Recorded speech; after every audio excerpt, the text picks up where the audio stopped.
Good afternoon. Thank you all for finding time and visiting today's webinar. My name is Thaniya Jirasatitpornpong. I am Senior Program Officer of AIT Extension, Asian Institute of Technology. AIT Extension is Continuing Education Center and Professional Development Center. Now, I will ask you one question to check if you can hear us and see us well.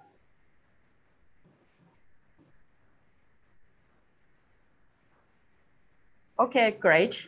And today, our topic today is IFRS 9, IFRS 15, IFRS 16 by Mr. Ahalik, partner of public accountant firm and accounting lecturer from Indonesia. Before we start, let me explain how you can talk to us during the webinar. If you have any question during the presentation, just write them down in the question and answer box. At the end of the presentation, we will answer all of your questions. And the next program will be the opening message from Mr. Fazle Karim, the Director Program of AIT Extension. And I'd like to pass the stage to Mr. Fazle Karim. Thank you very much. Thank you, Tanya. It is my pleasure to warmly welcome all of you to this webinar. I am Fazle Karim, Director of Programs at AIT Extension. Thank you all for making the time to attend this seminar. And I note that over 180 attendees have registered for this event. Today, we will be having a session on preparing for International Financial Reporting Standards, IFRS 9, IFRS 15 and 16. The speaker, Mr. Ahalik, will focus on IFRS 9, IFRS 15 and IFRS 16. Mr. Ahalik is an external resource person for AIT Extension and has been training our international participants on IFRS for the last couple of years.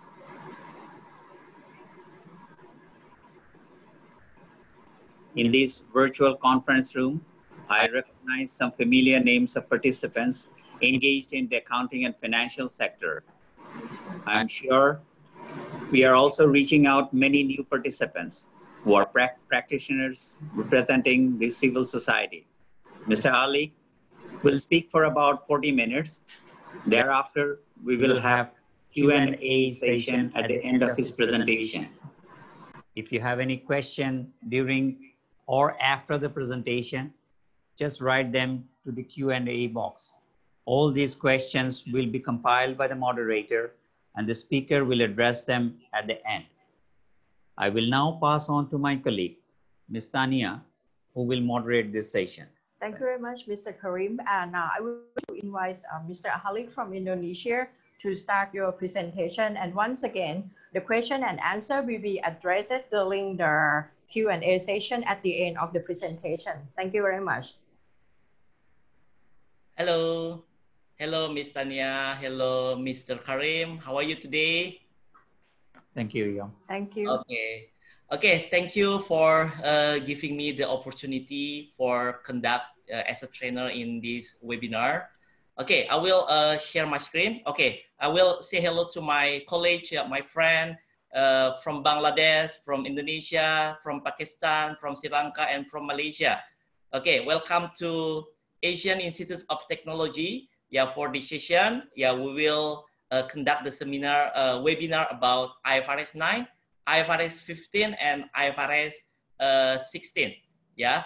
Okay. Let me introduce myself first. My name is Ahalik. I'm from Indonesia, and I'm one of the external source of Asian Institute of Technology. Let me share my screen first.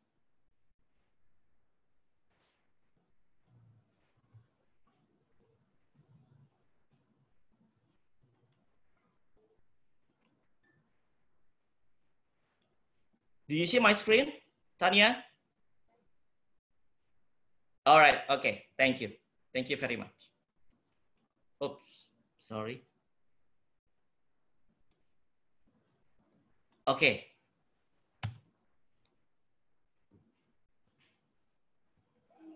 Wait. Okay. Actually, this is my photo. Yeah, when I was in AIT, right? Yeah, this is on March 2020, about 4 months ago, right? I remember when I went to Thailand, right, on March 1st, and then in the second March, there was an announcement from our President Joko Widodo, that two people in Indonesia, yeah, exactly, the two ladies, yeah, from Indonesia is infected coronavirus. Yeah, and I remember when I come back, yeah, from Thailand, yeah, from Bangkok to Jakarta, yeah, lucky me that there is no travel ban, yeah, because it is still March 7th, yeah. Maybe about a few weeks later after that, yeah, there is a travel ban, yeah, come and from to Indonesia. All right. Okay, this is like, yeah, my little introduction, yeah. That's the relation between me and then the AIT. I'm so miss Thailand. I'm so missing the AIT, yeah, with the green environment and then the cozy place to study, yeah, and so on and so on. All right. Okay, I will start with the IFRS 9. Yeah, that is a financial instrument. Yeah, so there are actually there are three big standard. Yeah, IFRS 9 that is about financial instrument.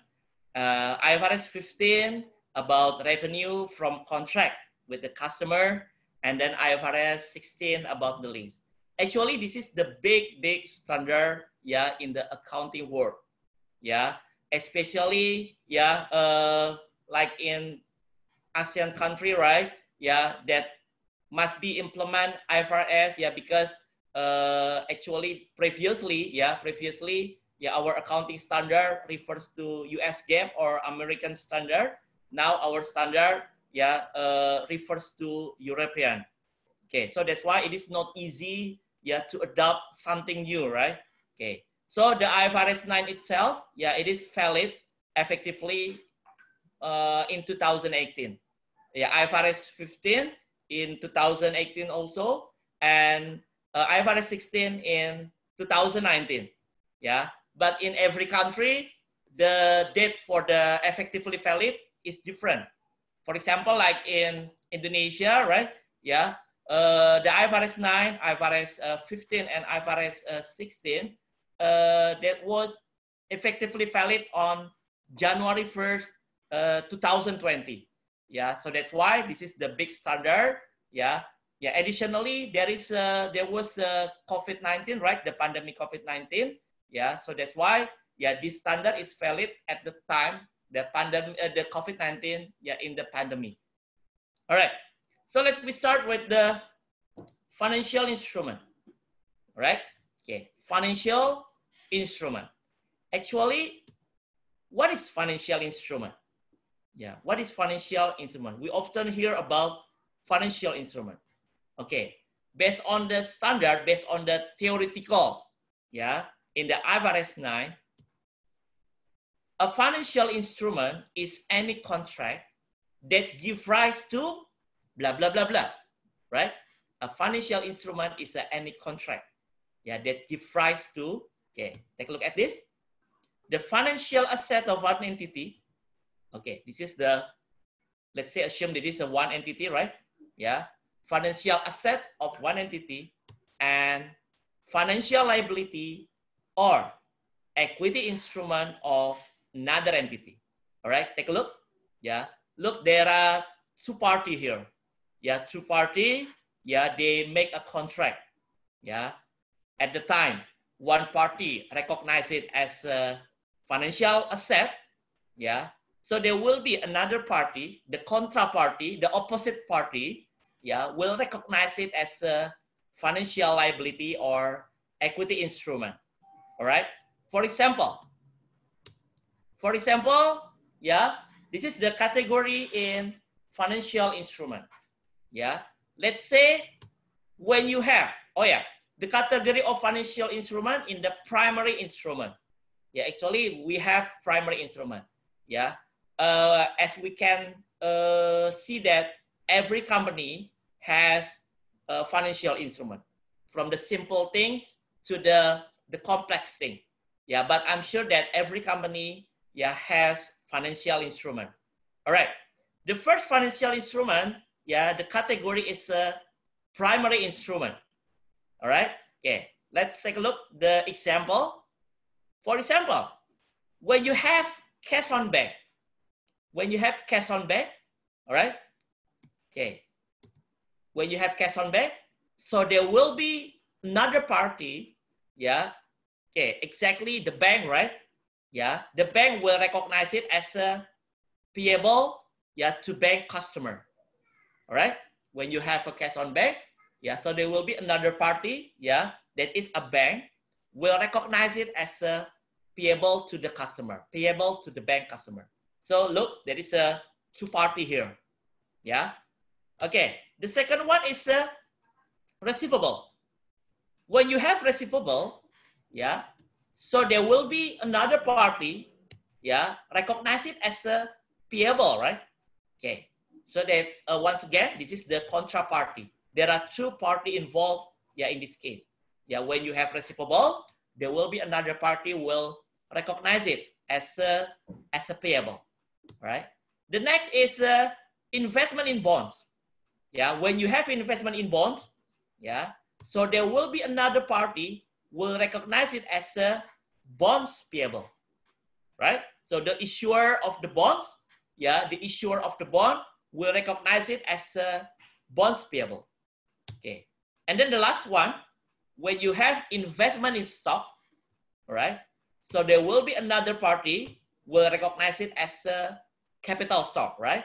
Okay, so this is the example of the primary instrument that I'm sure that every company, yeah, has financial instrument from the very simple financial instrument to the complex financial instrument. Yeah, let's say we have a cash on bank. At least we have cash on bank, right? Yeah, or at least we have a receivable. Yeah, because we make the selling transaction. Yeah, every company is selling something, right? Okay, so there will be a receivable on that. So the receivable is a financial instrument. Yeah, cash on bank is a financial instrument. Yeah, so that's why, yeah, the financial instrument, yeah, will guide you about how's the accounting treatment, yeah, related to the financial instrument, right? Okay, next, the secondary, yeah, so there is a primary and also there is a secondary financial instrument. Yeah, there is a secondary financial instrument.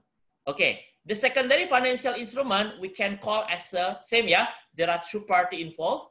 Yeah, the secondary financial instrument we call as a derivative. Yeah, so same. Yeah, when one party recognized as a derivative receivable, there will be another party will recognize it as a derivative payable. All right. Okay. One is a derivative receivable, and then another will recognize it as a derivative payable. All right. Okay. So, what is derivative? Yeah, derivative as a secondary financial instrument. Yeah, what are they? Yeah. Okay. What is it? Okay. Take a look. What is derivative? Yeah. Actually, the derivative. Yeah. Derivative is, okay, before we go to the definition of the derivative, look at this item. Okay, look at this item. Yeah, this is oil, right? The oil, the gold, the corn, copper, right? Okay, and then also the foreign currency, like a US dollar, baht Thailand, yeah, Indonesian rupiah, euro, and so on and so on. Yeah, and also this is the share price. All right, this is the share price, and also there is a interest rate and the indices or index, right? Okay, what are the characteristics? Yeah, what are the characteristics? What is the similar things about them? Yes, yeah, the similar thing about them, they are fluctuative, right? Yeah, they are fluctuative. Yeah, like the oil price. The oil price is up and down. Yeah, and also the foreign currency also up and down. Yeah, the share price is up and down. Yeah, interest rate, yeah, like Libor, London Interbank Overrate, yeah, Singapore Interbank Overrate, yeah, and so on and so on. The interest rate also, yeah, up and down. Yeah, and then the indices, the index, yeah, the index, yeah, is also fluctuative, yeah, up and down. All right, okay. So because yeah, the some things here, yeah, these things are fluctuative, right? Okay, because it is fluctuative, so that's why, yeah. For example, when you have payable or receivable, yeah, when you have payable or receivable, yeah, in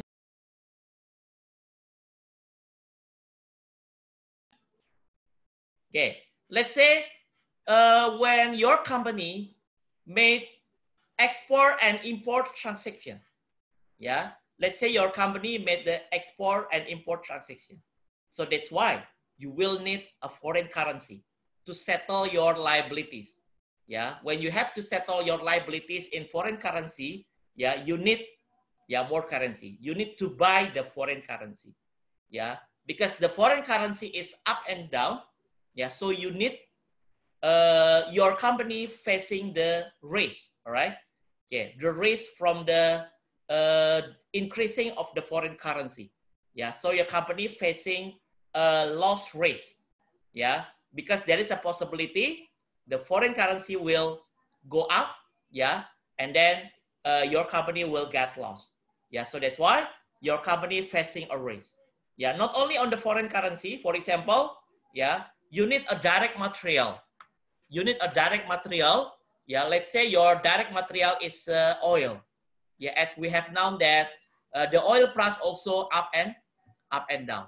Yeah, so your company also facing a risk. Yeah, because of the fluctuation of the all of this thing.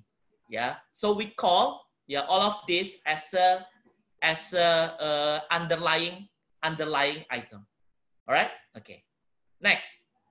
So this is the definition, right? The definition of the derivative. It's a contract.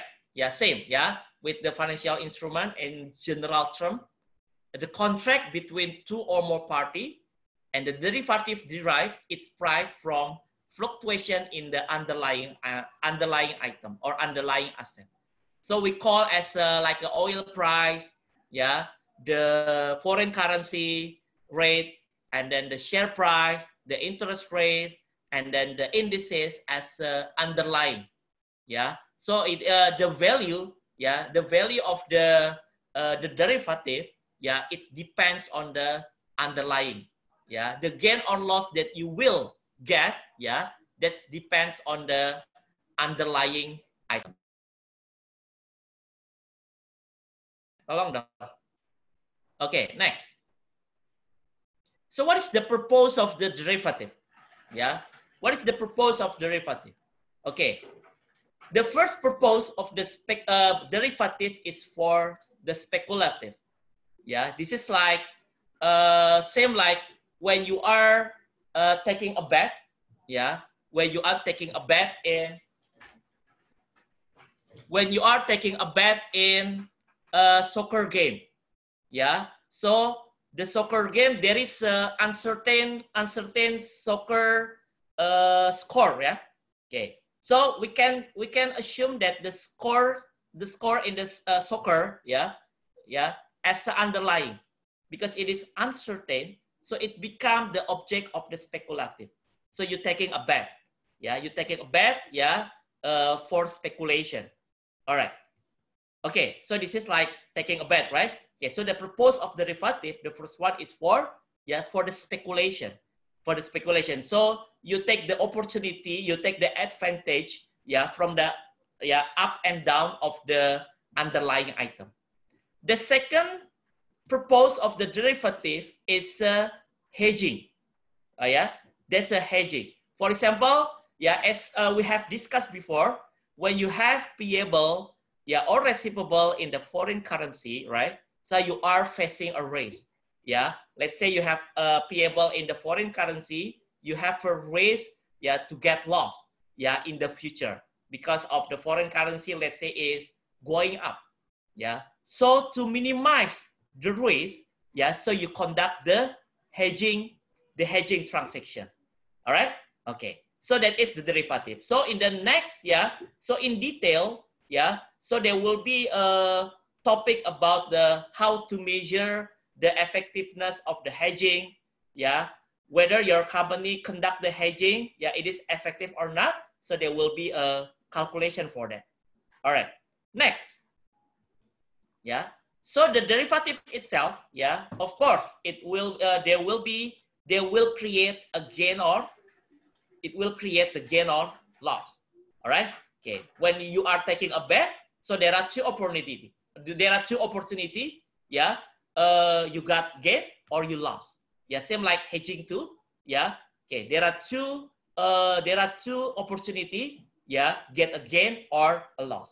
Yeah. Because this is something like taking a bet. All right. Yeah. Like you play in the casino, right? Yeah. So there are two opportunity. Get gain or get loss. All right. Okay. Next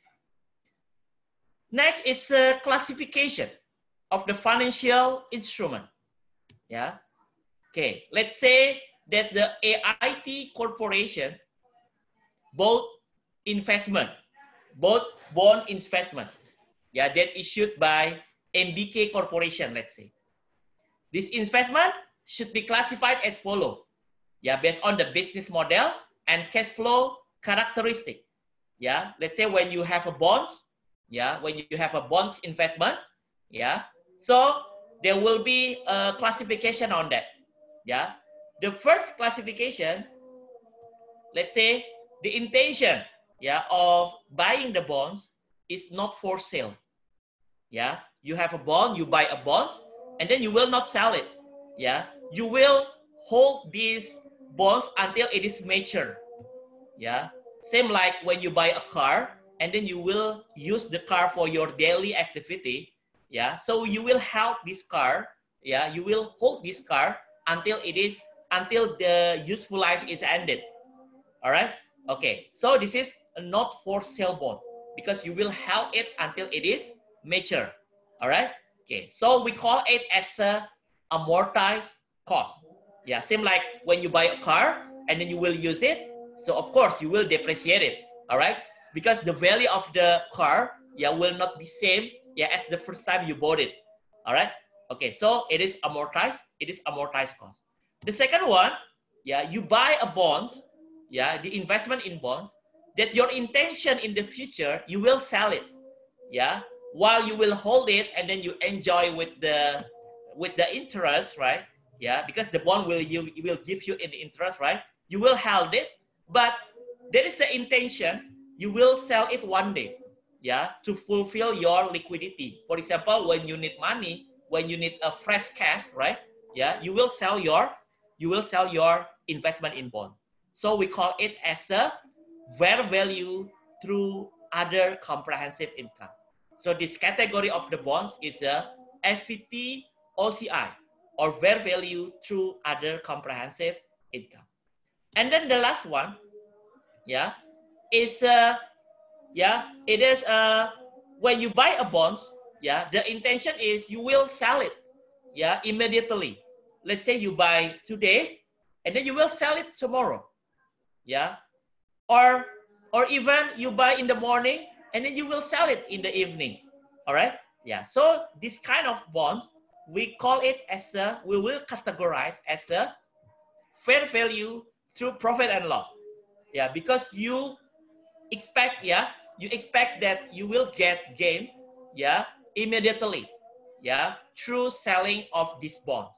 All right. Okay, so this is the classification of financial instrument based on business model and cash flow characteristic.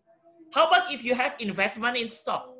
Yeah, so that as we have known that a stock, there is no maturity date, right, for the stock.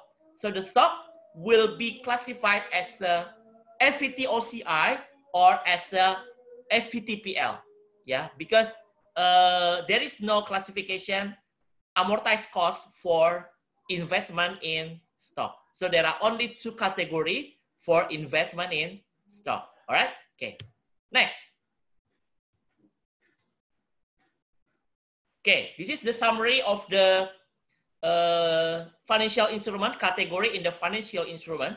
Okay. There are category. Is it amortized compared to fair value? And then how about if there is a gain or loss from the comparing to the fair value? Okay, take a look. For example, like amortized cost. Yeah, pretending that you buy a car. Yeah, and then you will use your car for your daily activity. Will you depreciate it, your car? Yes. Yeah, so it will be amortized. Yeah. Will you compare your car value to the fair value? No, you don't care about the fair value because you will use your car until it is mature, until the end of the useful life. Yeah. So it will be not applicable, right? Gain, how's the treatment from the gain or loss? It will be not applicable because you don't compare the book value of the car with the fair value. You don't care about that. Okay. FET OCI, will you amortize? Yes. Yeah, because while you're using it, yeah, so you can sell it. Yeah. Compared to fair value, of course. Yes. Yeah. When there is a difference between fair value and then the book value, you will recognize the gain or loss to the other comprehensive income. All right. And then the third one is FVTPL. Yeah, this is like the intention you will buy, sell, right? Okay. Yeah. Will you amortize it? No. Yeah, like pretending you buy a car. Yeah, but the intention of buying the car, if you want to sell it immediately. Yeah. So like you are as a entrepreneur in the car showroom, right? You buy a car. That the intention of you buying a car, you want to sell it again. Okay. So it will not be amortized, right? Compared to the fair value, of course, yes, right? And then the gain or loss from comparing to the fair value goes to the profit and loss. Yeah. Okay. Next. Now we goes to IFRS. Oh yeah. Another things in the IFRS 9, yeah, is about expected credit loss or allowance for impairment loss. Yeah, in IFRS 9 for receivable. Yeah. When you have receivable, all right. When you have receivable, let's say, yeah. Okay, in the IFRS 9, you will categorize your receivable into 3 categories. Yeah. Okay, you will categorize your receivable into 3 categories. Yeah. The first category is a stage 1. Yeah, or the stage 1 or level 1. Yeah. Look, the emoticon of this. Yeah, the emoticon is you are happy, right? Okay, you are happy, and then this is because your receivable is performing. Yeah, because your receivable is performing means that, yeah, there is no issue that the receivable will not be collected, right? Yeah, your debtor is paying on time. Yeah, paying the principal, paying the interest. Yeah, by the on time basis. Yeah, so you are not worried about your debtor. So that's why the stage 1 is performing. Yeah. So even though it is performing, so you have to create, yeah, the allowance for impairment losses, right? Because something like you make allowance for something that your receivable will not be collected in the future, right? Because when you have receivable, there is a risk on that, right? There is a risk stick on your receivable that your receivable will not be collected, yeah, in the future. So that's why you have to make allowance, right? Okay. So the approach in an allowance is using 12-month approach. Okay. The second one is stage 2. The stage 2, look the emoticon. So you start to be worried, right? Yeah, because your receivable is credit risk is significantly increased. Let's say your debtor is late, yeah, pay you late. All right. Okay. It must be you have to you must receive it. You must collect it on January 30, let's say, but your debtor pay it on March, right? Yeah. So you are starting to be worried about this. Yeah. So it will be in stage 2. So that's why logically, when the stage 1 is must be you have to create impairment losses, allowance for impairment losses, yeah. Okay, so the stage 2, yeah, you need more impairment losses on that. Yeah, you need more allowance. Yeah, furthermore, the stage 3 is, okay, look, yeah, it is started to be, yeah, you scream, you stress, right? Because your receivable, the due date, sorry, the aging of the receivable more than 90 days. It is late more than 90 days, let's say. So you are still screaming about it. Yeah, so this is, we call as an impairment. Yeah, so the impairment itself, so you have to create also the allowance for impairment losses. So from the stage 1, stage 2, and stage 3, every stage you have to create the allowance, because there is a possibility that your receivable will not be collected. All right. Okay. Next, we go to IFRS 15. That's the revenue from contract with customer. Okay.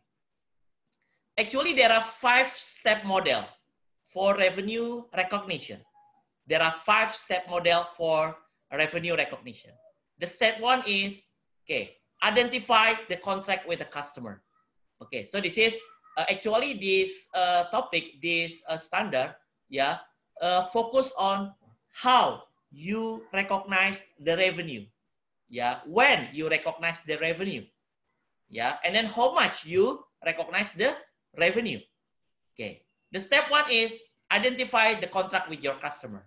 Yeah, every contract has a different right and obligation.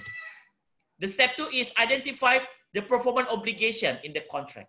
Yeah, what is your obligation on that? What is your obligation in the contract?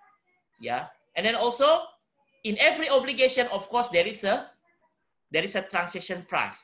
How much the price, yeah, related to the obligation that you have to fulfill. Yeah, and then step 4 is you allocate, yeah, the transaction price to the PO, yeah, or performance obligation, and then the last one is you recognize the revenue. Okay, okay. So actually in IFRS 15, there are 2 methods to recognize the revenue. Yeah, there are 2 methods to recognize the revenue. The first one is recognizing revenue by overtime. Yeah, look, this is like a ruler. Yeah, okay. You recognize revenue overtime during a period. The second one, you will recognize, yeah, the revenue at the point in time.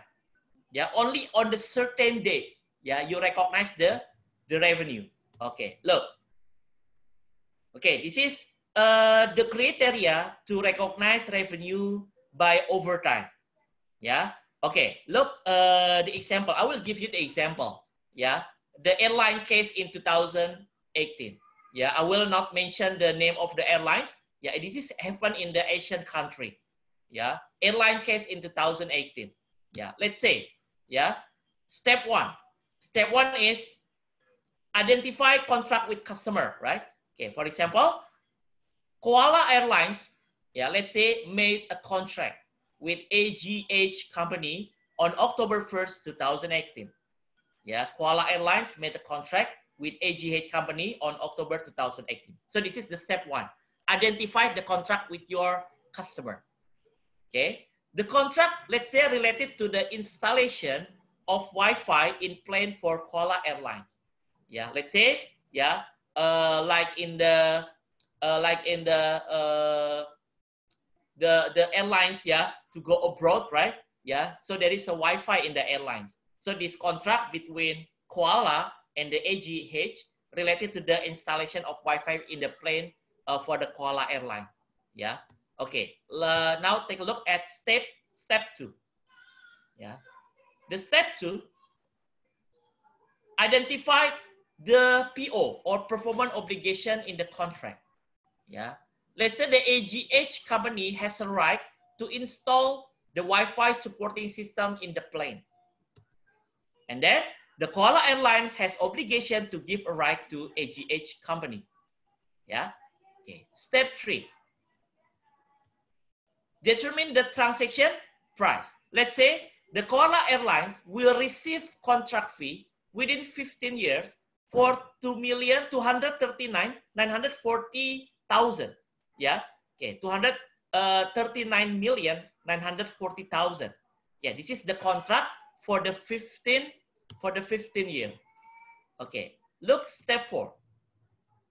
Step 4 is allocate transaction price to the performance obligation in the contract. All right, because the contract is for the 15 years, so the fee per year contract should be 239,940 something, yeah, over 15 years. So the every year, yeah, the Koala Airlines can recognize revenue 15,966,000. All right, okay, it should recognize per year 15 million something. All right, okay. And then, because, look, yeah, step 5 is the recognized revenue when or as the entity satisfies a performance obligation. Okay, so the revenue should be recognized in the Koala Airlines in 2018 is only 2 months, right? Okay, because the contract is starting on 31st October or November 1st. November to December, yeah? So the revenue recognized only 2 months, okay? So 2 over 12 times 15 million something, yeah? So the recognition of revenue in 2018 should be 2,600,000 something, right? Okay. While the Koala Airlines journalized, yeah, as follow. Look, okay, AR or account receivable to revenue 239. So this is the big mistake, right? This is the big mistake, yeah, because you recognize revenue, yeah, very, very overstated, all right? It should be 2 million something, but you recognize 239, yeah? So your revenue, yeah, or your profit is overstated in 2018, yeah? So as we have now that in this case, yeah, the airlines get a penalty from the government, and all of the director, all of the committee that signs in the financial statement, yeah, get fined, yeah, get penalty from the government, and also the public accountant firm that make the audit, yeah, to this company, yeah, get a penalty also. All right. Okay. So this is IFRS 15. All right. So this is totally wrong. You are so, this is so the big mistake, right? Yeah, conducted by this company. Okay.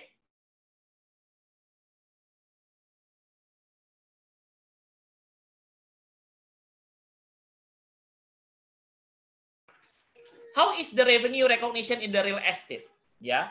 Okay. For example, in the real estate company, yeah, the revenue recognition in the real estate company mostly at the time of handed over. Like in the Koala Airlines here, yeah, in the Koala Airlines here, the Koala Airlines should recognize over time, right? Not at the point in time. Yeah, as we have discussed before. Yeah, as we have discussed before. Yeah, there are two methods to recognize the revenue. Yeah, at the point in time and the over time. Okay, so the Koala Airlines in this case should recognize revenue over time. Yeah, not at the point in time. The big mistake of this Koala Airlines, yeah, they recognize revenue at the point in time. Yeah, they recognize revenue 239 million something. Yeah, so the 239 million something, it should be recognized over 15 years, right? Not at the point in time. Yeah, so this is the big mistake, yeah, for the Koala Airlines. Okay, so what is the impact to the another? What is the impact of the IFRS 15, yeah, to the another industry? Let's say in the real estate industry, yeah. How is the revenue recognition in the real estate industry? Right? Okay. So the impact is previously the real estate industry can recognize revenue by overtime based on the progress, right? Yeah. Let's say your progress is 30%, so you can recognize revenue 30%. When your progress is 40%, you can recognize revenue 40%. But nowadays not, because yeah, the recognition revenue in the IFRS 15 That depends on the controlling. Yeah, the controlling itself, yeah, is having by the customer when the real estate or when the apartment is handed over by the developer. All right. So the answer is mostly at the time of handed over, because this time the customer will get a control, yeah, upon the house or the apartment. Okay, so that's why so there is a big impact, yeah, to the real estate industry. Yeah, previously they can recognize revenue by progress or over the time, right? But nowadays, yeah, they will recognize a revenue at the time of the handed over, yeah, in the next few years. All right. Okay. Next, the last one is a lease. Yeah, IFRS 16. Yeah, I'm sure that every company has lease transaction or a rent transaction. All right. Okay. What is lease? What is lease? Yeah. Lease is, yeah. Look, the right to control the use of asset, right? Yeah. There are two parties involved here, the lessor and the lessee. Yeah. When you rent from another party, so you are lessee. Yeah. When you are, yeah, the owners, yeah, of the property, you are the lessor. Yeah. So the right to control the use. So the lessor give a right to control of the lease asset to lessee. Yeah. And then lessee will give, yeah, consideration.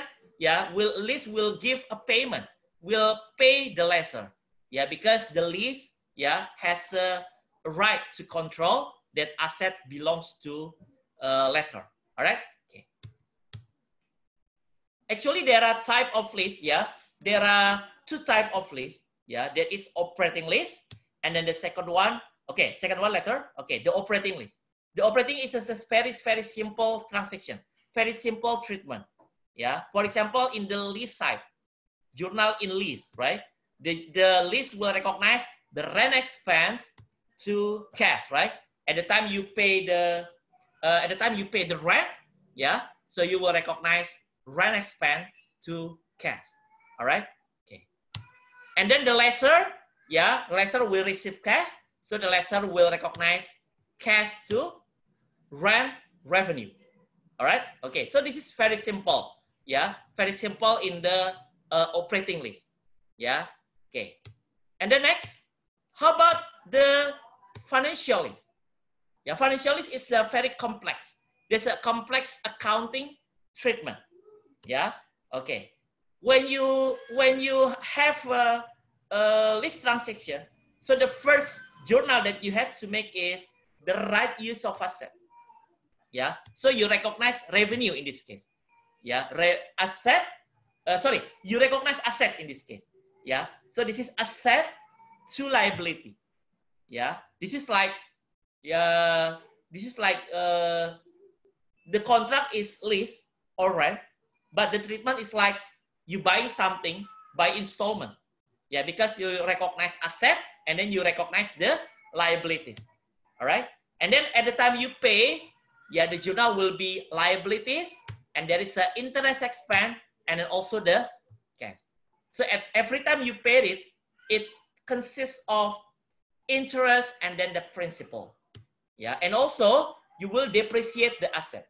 Depreciation expense to accumulated depreciation. Yeah, and then in the lessor, journal in lessor, yeah, okay, the lessor will, yeah, in contra like a mirroring, yeah. So the lessor will recognize receivable and also, yeah, pretending that the lessor will give you the asset. So in the credit side, it's a lease asset. All right. Okay. And then at the time the lessor receive cash, yeah, from you as a lessee, the lessor will recognize cash, right?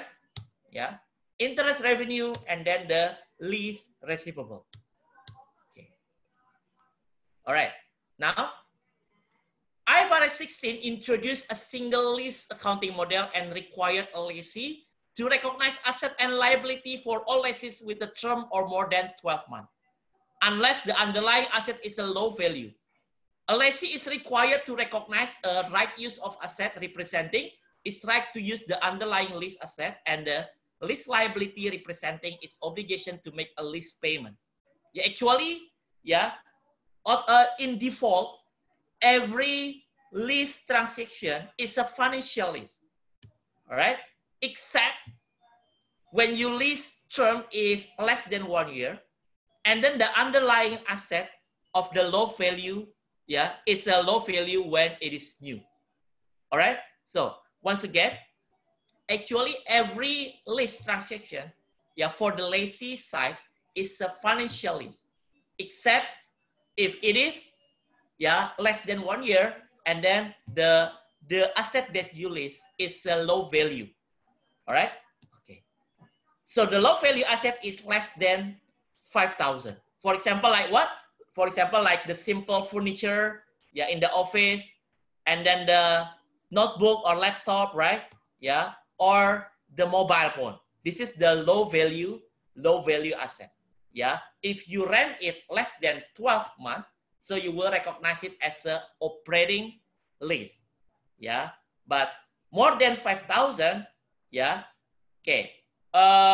Whatever you lease more or less than 12 months, yeah, if it is high value asset, it will be recognized as a financial lease. So the consequence, if you recognize it as a financial lease, so you have to recognize the asset, liability, interest expense, and then also the depreciation.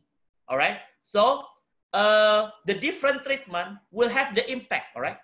The different treatment, operating lease or financial lease, will have a different impact to your financial statement. Of course, will have the impact to the financial analysis. Yeah, so we are as an analyst, we have to be careful, look at the financial statement, whether the company using operating or financial lease, so it will be give the impact, yeah, to the ratio, yeah, of performance ratio. All right. Okay. Thank you very much. Yeah, that's all my presentation. And then the next session will be as a question and answer. Kop kun krap. Okay. Thank you very much, Pak Ahalik. And we have a question from Mr. Rudy Halim. And he asks, what about revenue recognition IFRS 15 for landed house? Is it the same with apartment, high-rise building, at point of time or over the time? Thank you. Okay. Thank you, Mr. Rudy Halim. All right. Okay. Actually, between the landed house and then the high-rise building, right? Okay. So as the IFRS 15, right? Revenue from contract with the customer. Okay, I will show the screen. I will show the screen again. All right.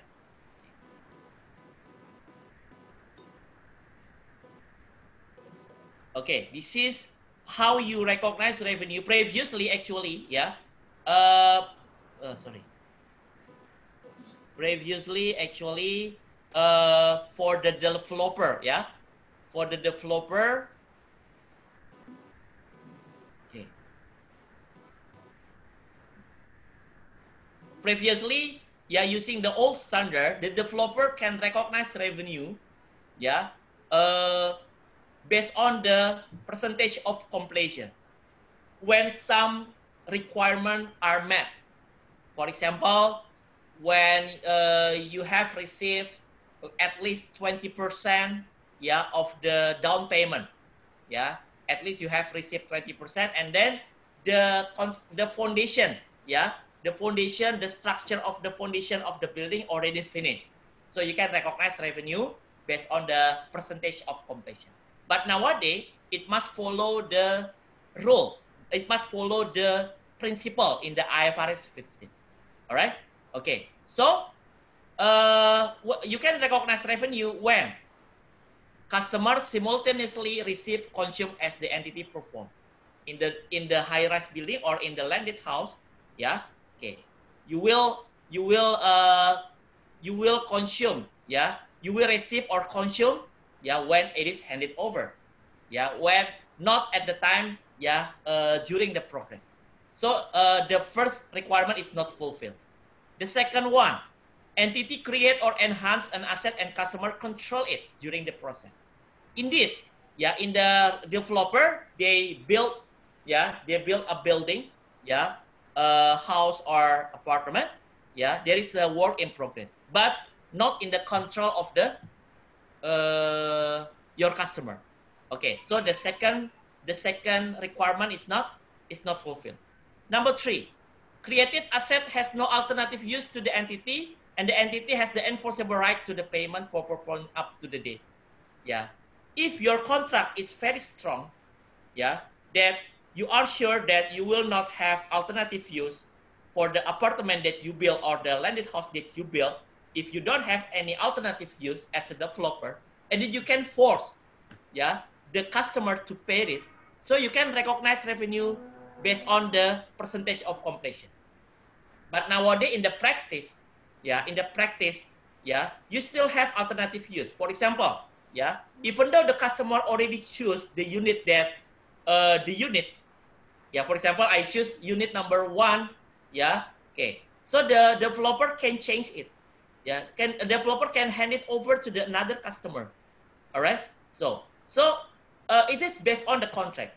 I don't say it is you cannot recognize revenue based on the percentage of completion, but that is depends on the contract.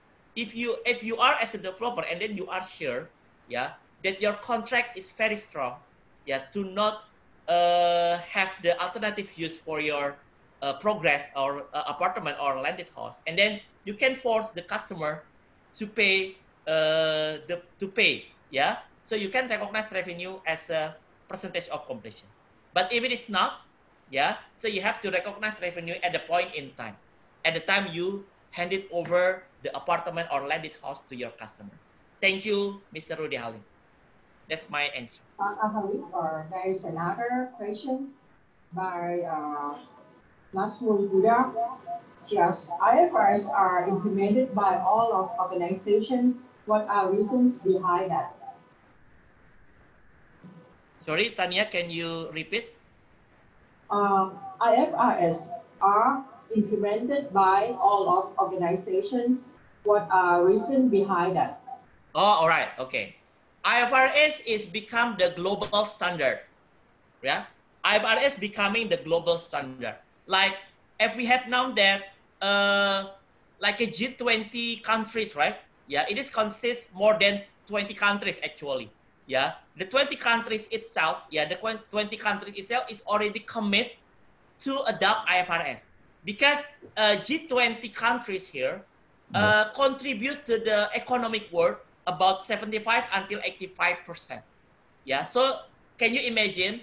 Yeah, the superpower country like the US, like a Japan, like a China, yeah, like a UK, Germany, Korea, Japan, right? They commit to adopt IFRS. Yeah, they commit to adopt IFRS. So the big country in the world adopt IFRS. Yeah, so it will enforce the another country to adopt IFRS. Yeah, because you are not living alone, right? Yeah, in this world.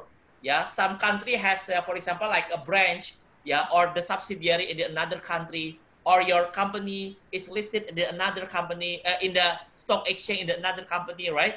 That the mostly the superpower countries in this world, yeah, adopt IFRS.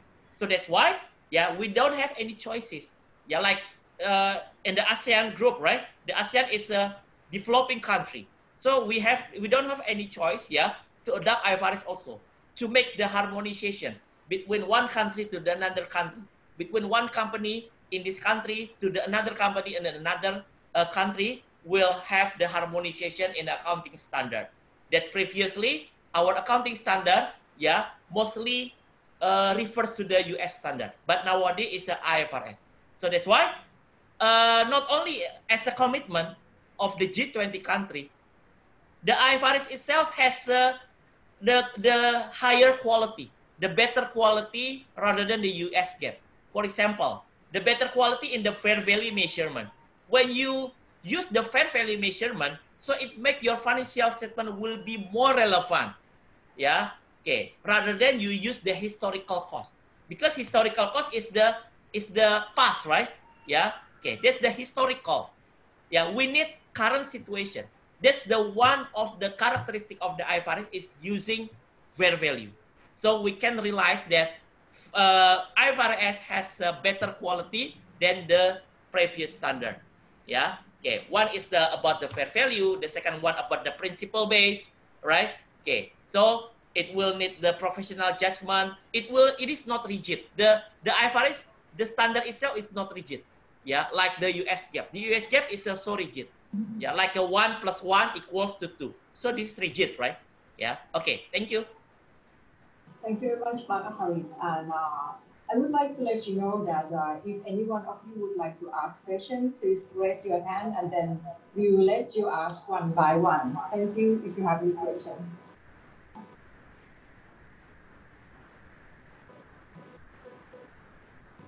Any other? Okay, so no question. Okay, one moment, please. There is a question from Jennifer. How is the calculation of the cost of impairment for accounts receivable? All right.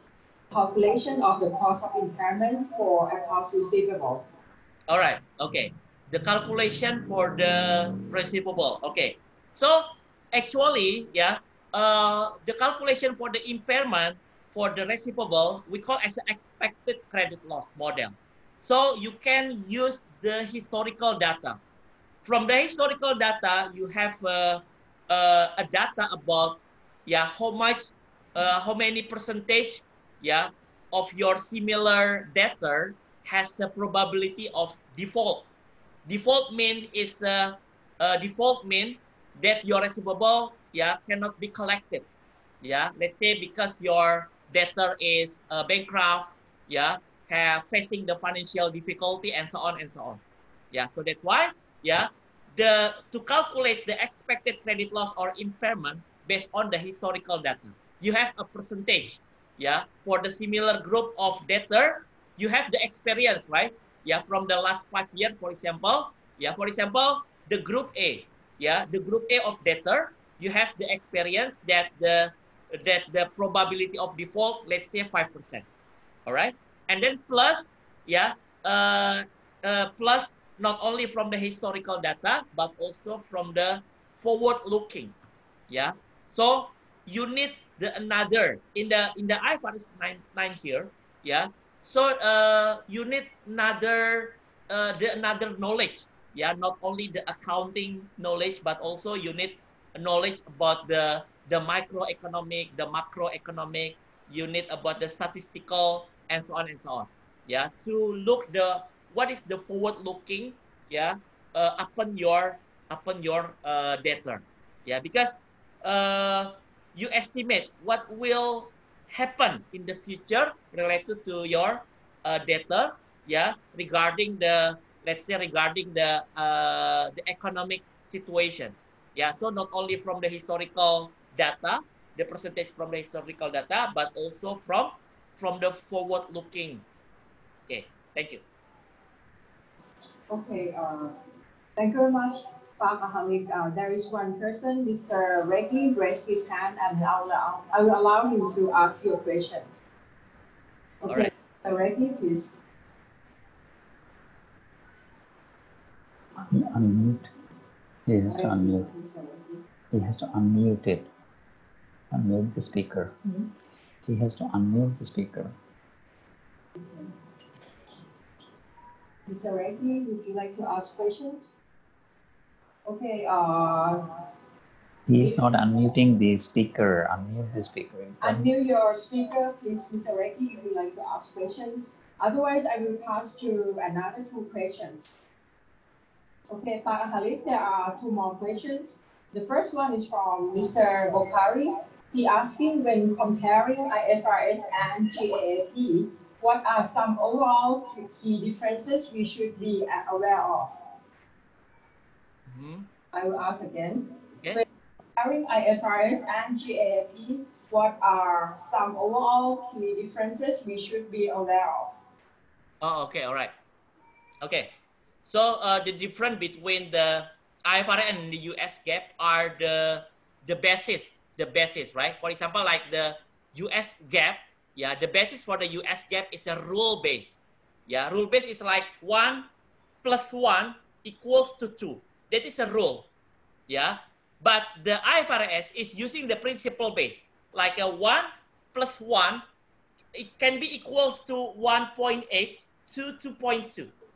So as long as the result, the condition, yeah, is a between 1.8 until 2.2, yeah. So our, for example, for me, yeah, from the side of the company's condition, 1 plus 1 equals to, let's say, 1.8.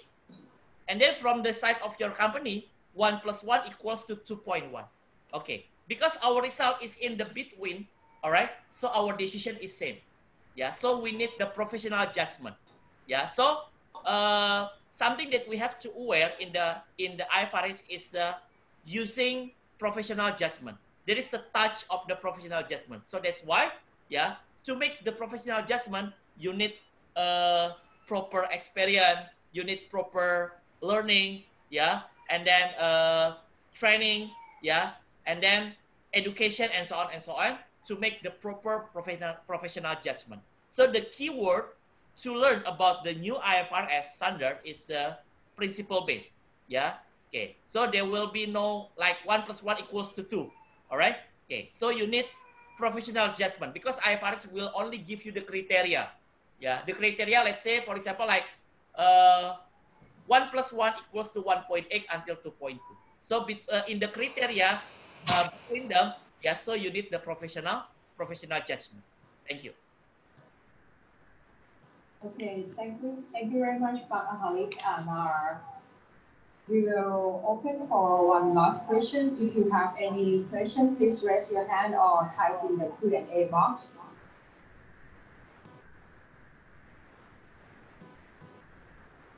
Okay, there is one more question, Mr. Ahalik, from Jennifer. The cut-off procedure still applies for IFRS 15 because now focus on control. I will ask again, the cut-off procedure still applies for IFRS 15 because now focus on control. All right. Okay. Yeah, that's correct. Yeah, the focus on the IFRS 15 now is controlling. All right. Okay. Previously, in the previous standard, yeah, you can recognize revenue, yeah, when the benefit and raise goes to the customer. But now it's a controlling. Yeah, so that's different, right? Okay. Previously, it's a raise, yeah, raise and the benefit goes to the customer, but now it goes to control. For example, like the real estate, right? Like real estate industry. The control is held by the customer, yeah, when the real estate, yeah, the building or the apartment is handed over to the customer. So that's why mostly for the real estate developer, yeah, they will recognize revenue at the time of the handed over because it will transfer the controlling from the real estate to the customer. Thank you very much. Kop kun krap. Thank you very much, Pak Ahalik, and I hope that will be the last question. If you have any more questions, please send to us. We will address to you by email. And right now, I would like to invite Mr. Karim to close the session. Thank you. Thank you. Thank you. Can you turn off your microphone? It has been a pleasure to be with you.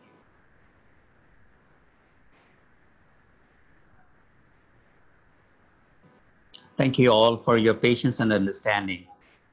Please be reminded that the full recorded version of this webinar will be shared to all the participants through email. There were a few more questions which Mr. Ahalik could not address within our stipulated time. We will compile them and post it to the participants. We will continue our webinar series on different topics in the next few weeks. The announcement will be posted in our website. During this pandemic period, apart from the webinars, we are arranging online trainings on similar topics, which we will post it in our website. Please feel free to contact us if you are interested to attend any of those trainings. Especially, and online training on IFRS will be arranged in September. We invite all of you and other interested participants to join the online training. The next training series on IFRS will be as shown on the slides. IFRS 9, IFRS 15, IFRS 16 schedules.